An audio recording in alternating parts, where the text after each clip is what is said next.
This is how Chinese artificial intelligence models ended up running inside American startups, and why almost nobody involved wants to say so out loud. Over the past year and a half, US companies have started sending real production traffic to models built in Beijing, Hangzhou, and Shanghai. And the single statistic you've probably seen about it is wrong. So we're going to do two things. First, take the number everyone repeats and show you exactly where it broke. Then show you what's actually happening underneath it, which is stranger, better documented, and more consequential than the myth. If you've seen a video or a thread about this topic, you've seen a figure. 80% of US startups are now running Chinese AI models. That number traces back to one person. Martin Casado is a general partner at Andreessen Horowitz, one of the most powerful venture firms in Silicon Valley.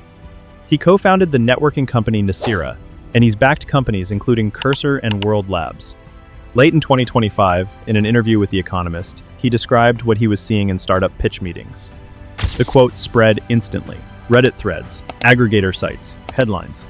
Then Casado corrected it on X, and the correction went almost nowhere. What he actually said is that roughly 20 to 30% of the startups pitching a 16Z are using open source models at all. Of that subset, about 80% are running Chinese ones. His own words, so closer to 16 to 24%. That's a completely different claim. It's not 80% of American startups. It's 80% of a minority, which lands somewhere between 1 in 6 and 1 in 4. And there's a second layer. Casado's revised number describes startups using open source models in any capacity. That category includes internal tooling, evaluation, and developer experimentation engineers testing a model, not necessarily shipping it to customers. Plenty of teams evaluate Chinese open models constantly without a single one reaching production. There is a second 80% claim floating around, attributed to a March 2026 report from the US-China Economic and Security Review Commission. I want to be straight with you. I could not verify that one against the original document. It shows up in aggregators and secondhand blogs, not in a primary source I could confirm. So I'm not going to build anything on it, which raises the obvious question.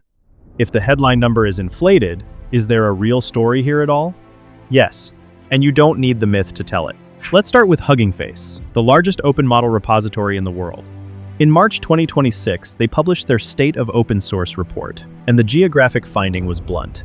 Chinese models accounted for 41% of downloads over the past year. China surpassed the United States in both monthly and overall downloads.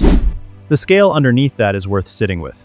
In 2025, Hugging Face grew to 13 million users, more than 2 million public models, and over 500,000 public datasets. And Alibaba as a single organization now has more derivative models on the platform than Google and Meta combined. The Qwen family alone accounts for more than 113,000 derivatives. Count every model that tags Qwen, and it's over 200,000. That's the tell. Downloads measure curiosity, derivatives measure commitment. When 100,000 teams fine-tune your model, you haven't won a popularity contest, you've become infrastructure.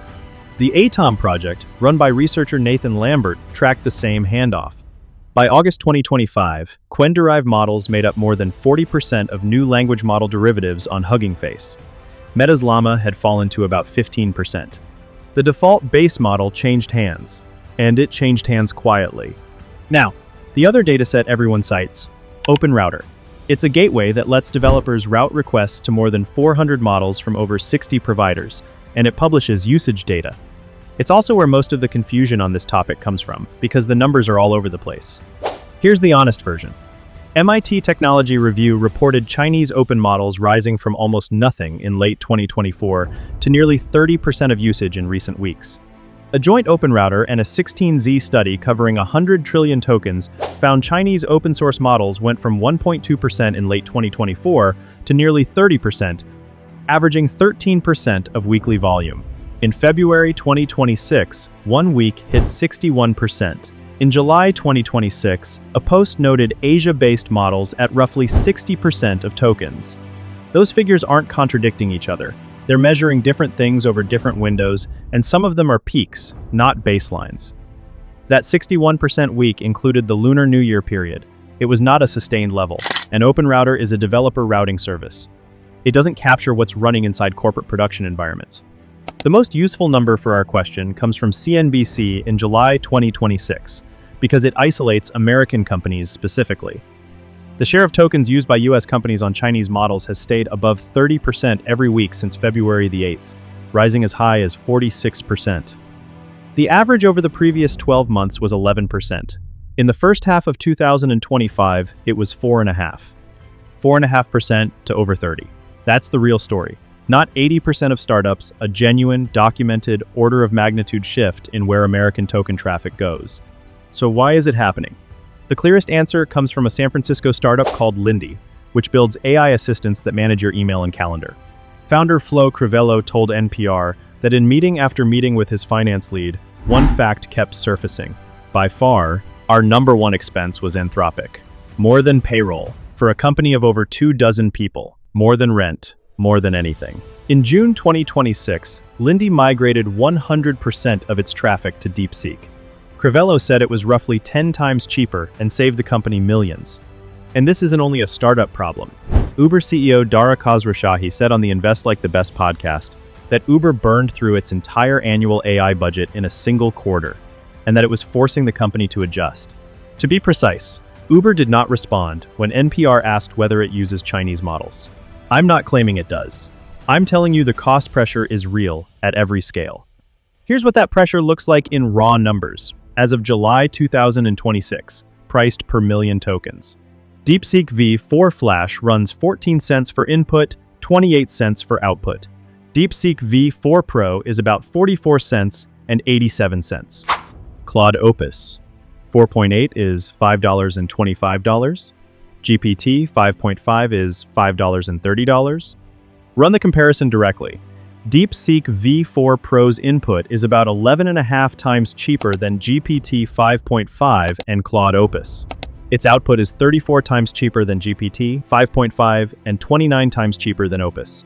But, and this matters, that gap is not universal. And I want to give you the version that survives scrutiny.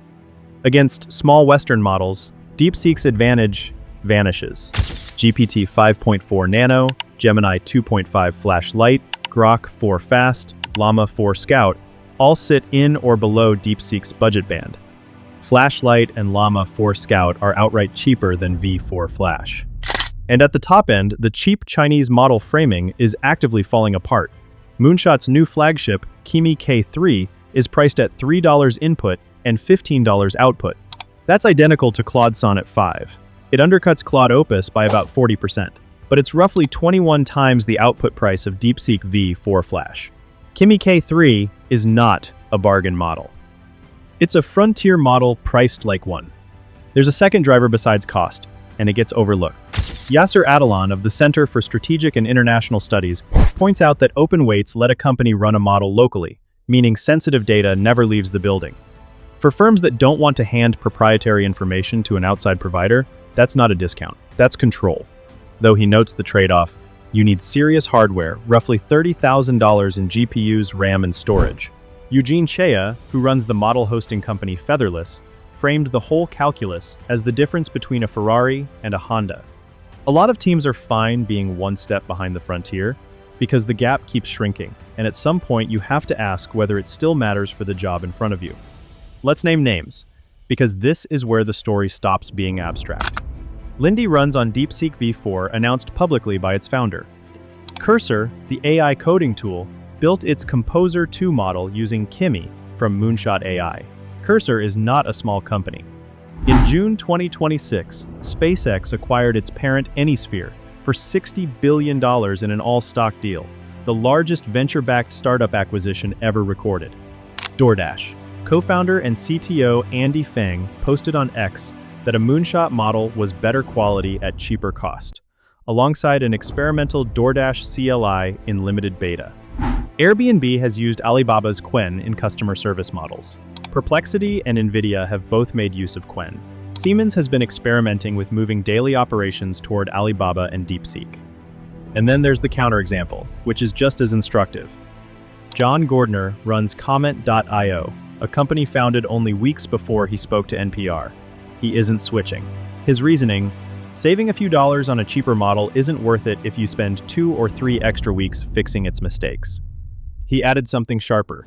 He believes his company is getting value from Anthropic and OpenAI, partly because both are subsidizing users to capture customers, offering tokens at steep discounts that probably won't last. His line: "At some point, the music's going to stop." So why is so much of this happening below the surface? NPR's reporting is direct about it. Many companies are wary of advertising their use of Chinese models because of political sensitivities. Fortune found that few companies have publicly disclosed using them at all, even though the models are freely available on GitHub and Hugging Face. There's also a structural reason. Many teams don't download and self-host. They access these models through paid hosting companies like Featherless and OpenRouter, specifically so user data stays inside the United States. That's a legitimate compliance decision. It also means the model's origin is essentially invisible to the end customer. Your spending dashboard can look Chinese dominant, while your invoices still show American frontier line items. But I want to be careful here, because silently is only half true. Crivello announced Lindy's migration publicly. Andy Fang posted about DoorDash's choice. Airbnb's CEO Brian Chesky discussed Quen in a Bloomberg interview. These aren't people hiding. The accurate framing is this: adoption is underdisclosed, not concealed. It's quiet at the corporate communications level and loud on founder Twitter. Companies aren't running a cover-up. They're just declining to put it in the press release. And once you understand why, the caution looks rational, because Washington started paying attention. On April 29, 2026, two House committees opened a joint investigation.